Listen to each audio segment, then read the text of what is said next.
Imagine a Leviathan, the size of an ocean liner, floating silently in the sky. It sounds like a fantasy, but 80 years ago, these titans actually ruled the clouds. With piano lounges, dining halls, and private staterooms, they promised the ultimate luxury. Cruising 200 meters above the Earth, the flight was so unnervingly smooth you could balance a pencil on its end without it tipping. We were dreaming big, drawing plans for even larger vessels, until the nightmare began. It's burst into flames! Get this, Charlie! It's fire! And it's falling on the mooring mast! The frantic voice of the reporter echoed the horror of the world.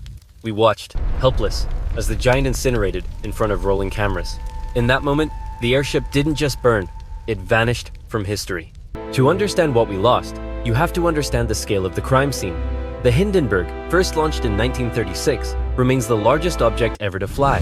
It is awe-inspiring. Picture a typical city bus. Now, look at a Boeing 747. The Hindenburg dwarfs them both. It makes modern jets look like toys. From the outside, the silver skin hid the reality, but inside, it was designed to feel more like a cruise ship than an aircraft. Step inside with me. Passengers enjoyed full-service meals in a dining room with white linens. You could stroll along two promenades, gazing down at the world below, or socialize in a dedicated piano lounge. Below decks, you could smoke a cigar in a pressurized room, or grab a drink at the bar. At night, you retired to a private cabin. All of this while floating. The fastest ocean liners of the era trudged at 35 miles per hour. The Hindenburg? It easily doubled that. A transatlantic slog of 5 days was cut to just 2. It was the future. But on the 6th of May, 1937, the future ended. After crossing the Atlantic, the ship approached New Jersey. Suddenly, a spark. The hydrogen-lifting gas ignited. It's terrible. This is one of the worst catastrophes. The Hindenburg was destroyed in seconds. It wasn't the first disaster, nor the deadliest, but it was the one caught on film. Seeing the flames made the tragedy visceral, horrifying. Public confidence shattered instantly. Many say the Golden Age ended there, in the fire. But looking back at the evidence, I have to ask, did the disaster really kill the airship? Or was the concept already doomed? Let's examine the facts. For a vessel nearly the size of the Titanic, the Hindenburg carried a pitiful 72 passengers. It needed 52 crew members just to keep it running.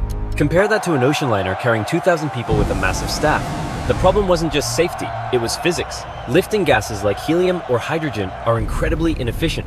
Even the massive Hindenburg could only lift about 100,000 pounds, roughly the weight of 8 elephants. This meant every single item on board had to be obsessively lightweight. Those luxurious cabins? They were an illusion. In reality, they were tiny, cramped cells with bunk beds.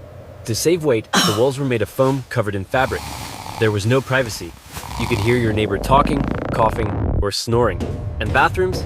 None in the cabins. That was too heavy. You had to walk downstairs to use shared facilities. For 72 passengers, there was exactly one shower. Water is heavy, so it was strictly rationed.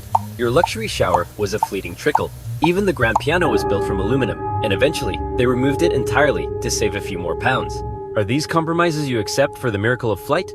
Maybe, but the price was extortionate. In today's dollars, a one-way ticket cost nearly $7,000.